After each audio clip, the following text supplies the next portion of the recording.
Welcome to Wall-E, where Earth has basically turned into one giant trash heap. The planet is so covered in garbage and toxic waste that it's no longer livable. So, humanity did what humans do best, left the mess behind and escaped into space on massive luxury spaceships built by a mega corporation called Bayon Large, BNL. Back on Earth, they left behind an army of robots called Wall-Es to clean up the planet in hopes that one day it could be livable again. Fast forward several hundred years and every single Wall-E unit has broken down, except for one. Our lonely little trash compacting hero is still out here, doing his job day after day, accompanied only by his pet cockroach. He's managed to survive all this time by sheltering from dust storms inside a larger Wall-E unit, and scavenging spare parts from his fallen robot comrades, which, yeah, means he's kind of living inside the corpses of his robot brothers and harvesting their body parts. A little dark, I know. After a long day of work, Wall-E returns home to his collection of random junk he finds interesting. He adds a few new items, including some seriously questionable odds and ends. Like, how did he end up with exactly 6 spoons and 7 forks after all these years? That's the real mystery here.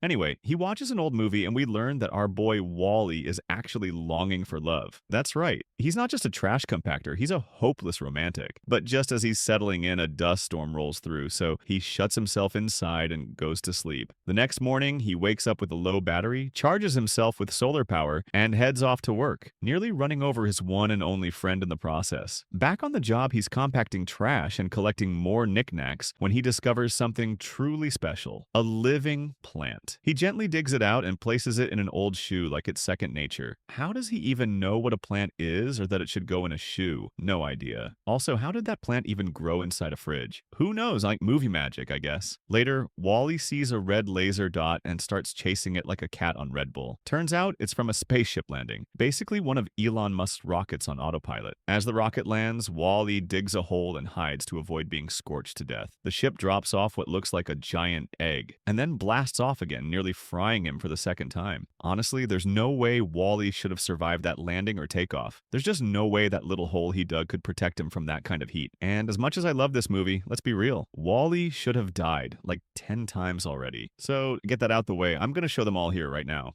Fuck! Oh, shit! Fuck!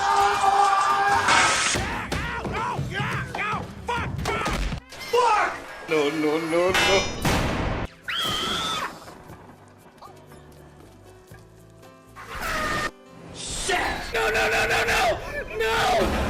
What the fuck?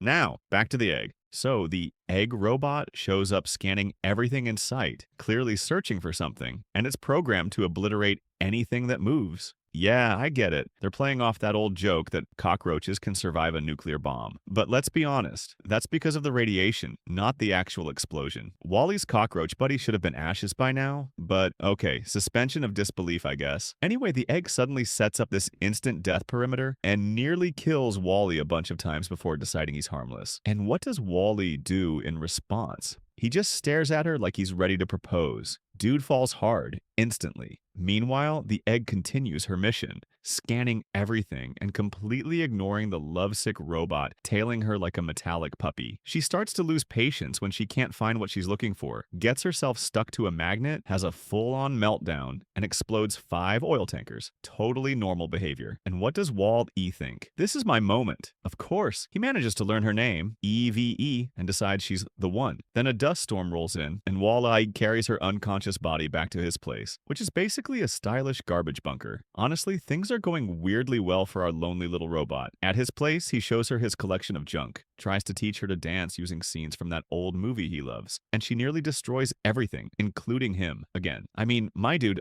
I get that you're lonely, but she's dangerous. After she literally smacks one of his eyes out, he calmly replaces the part and continues trying to win her over. He even tries holding her hand. All cute, but she hits him with the classic, "Whoa, slow down." So he shows her one last thing, the plant. Surprise, it's exactly what she was sent to find. She absorbs the plant and then just shuts down completely. Wall-E is like, what the heck just happened? He panics, tries everything to wake her up. Nothing works. So he does the only thing he can. He takes care of her, carries her around like she's still active, goes on romantic dates with her lifeless body, but not creepy at all, right? And just sort of waits. Eventually, he goes back to his usual routine, and wouldn't you know it, the BNL spaceship, or Elon Musk's ride, whatever, returns to pick Eve up. Wall-E, in a total panic, chases after the rocket, clings onto it, and survives the chaos of Earth's polluted atmosphere. And that's how our trash compactor boy ends up in space, headed toward a massive starliner called the Axiom. The rocket arrives at the mothership and docks straight into the entry bay.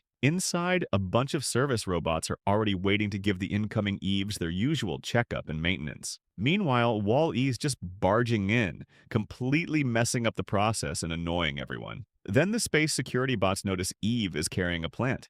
Big deal, so they take her away for inspection. Wall-E follows, of course, leaving behind a trail of dirt and grime everywhere he goes. A tiny cleaner bot sees this and loses its mind. It's programmed to follow a set route, but it suddenly goes, screw the system, and starts cleaning Wall-E's trail, starting from the middle, like a genius. While chasing after Eve, Wall-E gets caught in the middle of the ship's traffic. And that's when he sees the future of humanity. Floating blobs of flesh strapped to hover chairs, completely glued to their screens and totally oblivious to the world around them. Kind of like me, except my chair doesn't fly yet. One of the floating dudes falls off his chair and Wall-E helps him back up, being his usual friendly self. He then tries to catch up with Eve, but another passenger gets in the way. Wall-E's like, "Excuse me, miss, can you move? I need to find my robo-girlfriend." "Thanks." The security bots escort Wall-E and Eve to the captain's quarters. That's where we learn just how bad humanity messed up. They've been stuck in space for 700 years, and thanks to zero gravity, their bones have basically turned into gelatin. But hold up, the ship clearly has artificial gravity, so how does that even work? Never mind. Now that there's a sign of life on Earth, the humans could finally return home. All they need to do is put the plant into a special pod that activates the Return to Earth protocol. Not the actual name, but it should be.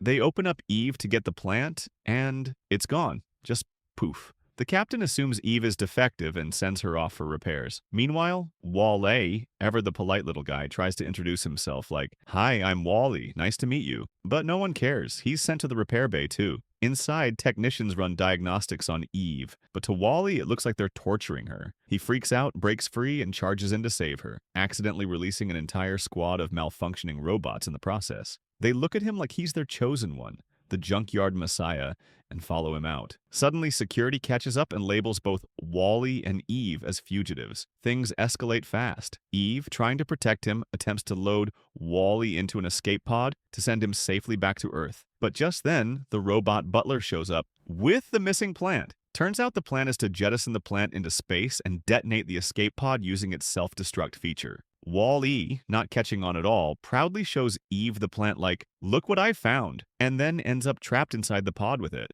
The pod launches, the self-destruct countdown starts, and it seems like curtains for our trash compacting hero. But Eve races after him. Meanwhile, inside the pod, Wall-E is doing everything he can to escape. At the last second, he bursts out, just before it explodes, using a fire extinguisher as a makeshift jetpack. Legend! He floats back toward Eve, alive and holding the plant. She's overjoyed, grabs him in a tight hug, and there's a cute little forehead nuzzle. No one knows exactly what it means, but Wall-E definitely liked it. Then the two of them float around space together, happy and in love, just vibing like two robotic lovebirds without a care in the world. Meanwhile, back inside the ship, pure chaos. Wall-E, he just wanted to hold Eva's hand like in the movie he keeps watching, but EVL is laser focused on the mission. Get the plant to the captain. So she tells him to stay put while she goes up to the boss of the ship. The captain, by the way, has been binge watching Earth videos ever since he analyzed that dirt on Wall-E's body. He grabs the plant, puts a projector thing on EVA's head to check what Earth looks like now, and, as expected, it's a total mess. Garbage everywhere. The captain, shocked, thinks, "We've got to go back and fix this mess." Meanwhile, EVA watches footage of Wall-E taking care of her while she was powered down, and man, it's ridiculously cute. But then comes the autopilot, that Pixar villain-looking robot, trying to steal the plant from the captain. Turns out that years ago, the president of some country, USA, Benin, whatever, sent a message saying, "Don't come back. It's way too toxic down here. Just stay in space." And he handed over control of the ship to the autopilot, who really took that to heart. Even with the plant being proof that Earth is starting to recover, the autopilot doesn't give a crap. So he tosses the plant in the trash. But he didn't count on Wall-E climbing the trash compactor to stop him. Wall-E tries to protect the plant, but gets hit with a nasty shock from the autopilot. Even though he's survived lightning before, this time, he shorts out. Because logic, right? Wall-E and Evia are tossed into the garbage. She's reactivated by some tiny space mouse-looking robots, nobody knows what they are, and sees Wall-E about to be crushed by some big trash bots, like Wall is doing the dirty work. They're just about to launch the two of them into space when that annoying little cleaner robot from earlier shows up like a true hero, throws himself at the compartment door and helps save them. Quick pause here. How does this ship throw out so much junk and still have spare parts to fix anything? What the heck are they even throwing out? Anyway, Wally is a wreck. His brain's basically mashed potatoes. EVA tries to fix him, but none of the parts work. Wally hands her the plant, like, go on, save the world. But she's like, dude, you're dying here. It clicks for her, and they race to save everything. With the help of the glitchy robots, they take on the space police, the captain throws hands with the autopilot, and EVA and Wall-E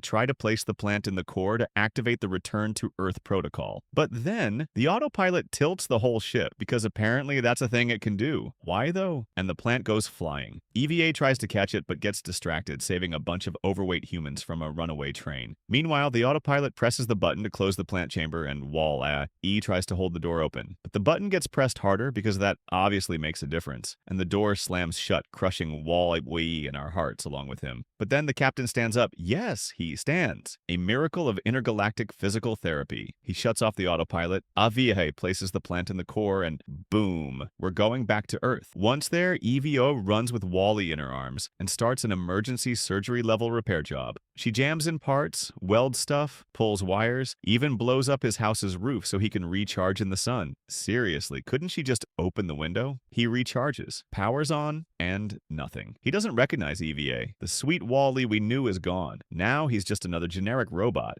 EVA tries to remind him, shows him all the trinkets, but nothing. He just rolls away to go collect more trash, as always. So she does the only thing left, holds his hand and touches her head to his. And poof! That magical spark happens again. We don't even know exactly what it means. But who cares? Wall-E is back. The movie ends with the humans returning to Earth to try and rebuild, plant stuff, live. That whole beautiful message. But the truth is, what really matters is that Wall-E and EVA stayed together. And if anyone didn't like that ending, they can go bite the edge of the compactor.